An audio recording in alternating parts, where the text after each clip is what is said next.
নমস্কার, পুনরায় আপনাদের সামনে ডক্টর পণ্ডিত আচার্য মিঠুন শাস্ত্রী বগরি দ্বারা ভৈরব। কেকন্দ দেবতাদের সবচেয়ে প্রাচীনতম একটি প্রয়োগবিধি, যা তান্ত্রিক এবং অঘোর পদ্ধতির মধ্যে পড়ে। এই কন্দ যদি আপনারা প্রাণ প্রতিষ্ঠা করে যদি আপনারা ঘরের উত্তর দিকে মাটির মধ্যে বা গামলার মধ্যে বা টবের মধ্যে লাগিয়ে দিতে পারেন, এটি বড় হওয়ার সাথে সাথে অর্থনৈতিক দিক থেকে আপনাদের সমৃদ্ধ জীবন আপনারা দেখতে পাবেন।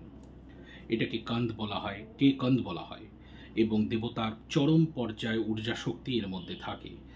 এটি সম্পূর্ণরূপে একটি পাদদেশে, হিমালয়ের পাদদেশে এবং বিভিন্ন স্থানে পাওয়া যায়। এটি প্রাণ প্রতিষ্ঠা করে লাগাতে হয়।